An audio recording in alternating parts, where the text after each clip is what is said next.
네, 전국에 계신 네이버 카페, 설춘환 캠퍼스 멘티반 여러분 반갑습니다. 저는 여러분들의 총명한 멘토 설춘환 교수입니다.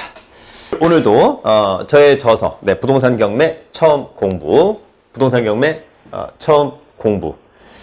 실제 이 책이 이제 나온 지가 약 한 4, 5개월 된 것 같습니다. 아직까지도 상당한 사랑을 받고 있다. 예스24가 사실은 책 출판 순위가 상당히 중요하다고 하더라고요. 일단 마케팅을 떠나서, 부동산 키워드로 1페이지에, 경매로는 4번째 페이지에 랭크가 되고 있다. 여러분들의 많은 사랑에 대해서 다시 한번 진심으로 감사를 드립니다.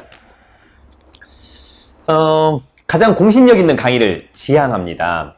잘 따라와 주시면 좋을 것 같고, 이론은 이 부동산 경매 처음 공부로 마스터를 하시고, 그 다음에 이제 현장을 좀 자주 많이 다니셔야 될 것으로 보입니다.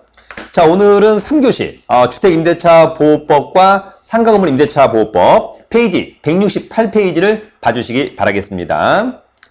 자, 경매를 우리가 공부하면서 또는 살아가는 동안에 사실은 꼭 알아야 되는 법률 두 가지가 있다면 주택임대차 보호법과 상가건물 임대차 보호법을 뺄래야 뺄 수가 없다. 이렇게 정리합니다. 사실 법하면 굉장히 어렵다. 이런 고정관념이 있습니다. 그렇게 어렵지 않습니다. 법제처라고 하는 사이트에서 가급적이면 요 법조문을 한번 전부 다 인쇄해서 봐주시길 바라겠습니다.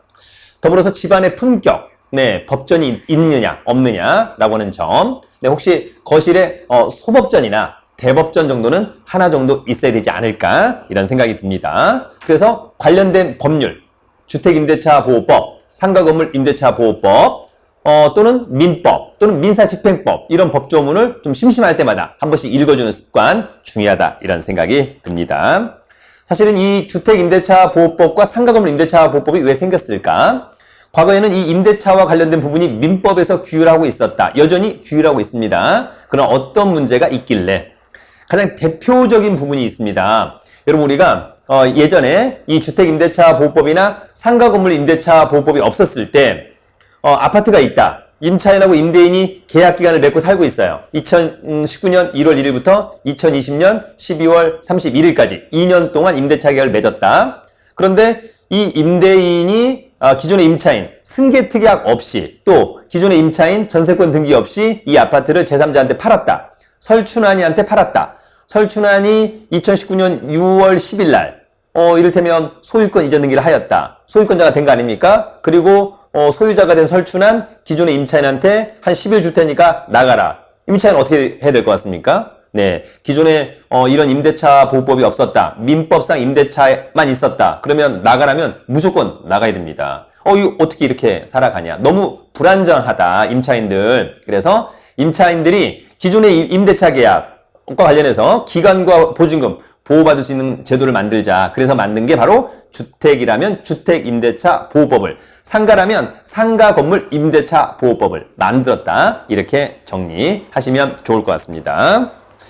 자, 그 다음에 이제 이러한 법률이 왜 중요할까? 169페이지 이제 보시면, 사실은 나중에 이제 우리가 이 주택임대차 보호법, 상가건물 임대차 보호법을 왜 공부할까? 낙찰자가 낙찰받고 그 임차인, 떠안을 거냐, 떠안지 않을 거냐, 이게 상당히 중요하거든요.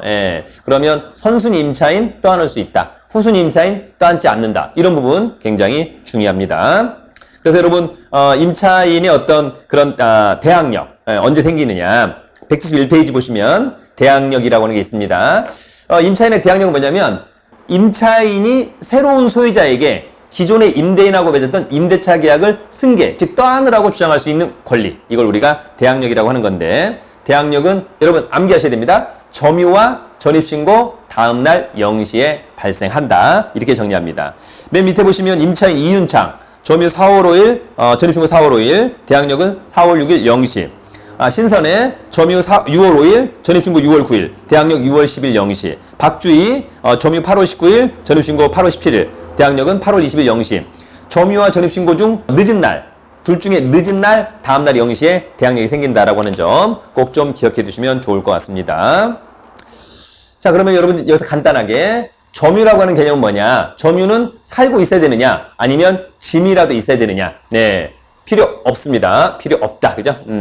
점이라고 하는 개념은 여러분 키만 갖고 있으면 됩니다. 키만. 임대인이 임차인이 보증금을 다 줬더니 키를 준다. 그러면 이제 사실상 점유를 누가 하고 있는 거냐? 네, 임차인이 하고 있는 겁니다. 살고 있지 않아도 되고 사실상 짐이 없어도 됩니다. 그냥 키만 갖고 있으면 됩니다. 점유하고 있는 거잖아요. 그죠? 네. 그 다음에 전입신고 잘 해야 된다. 전입신고는 우리가 여러분 다가구 주택, 단독주택은 도로명과 건물의 번호까지만, 층과 호수가 사실상 틀려도 상관없습니다. 반면에 다세대 주택이나 아파트는 반드시 도로명과 건물의 번호, 그 다음에 동과 호수를 정확하게 기재해야 된다. 잘못 기재하면 큰일 납니다, 여러분. 전입신고가 기본 중에 기본, 최고로 중요한 그런 부분이다라고 하는 점 다시 한번 꼭 정리를 합니다. 174페이지의 설교수의 팁을 보면 과거 저희 선배 중에 한 분이 평창동에 모 빌리지, 외관은 1동, 2동, 3동, 2동에 201호에 전입신고 임차했으니까, 그러나 막상 나중에 보니까 1동, 2동, 3동이 아니라 등기부를 떼보니까 101동, 102동, 103동.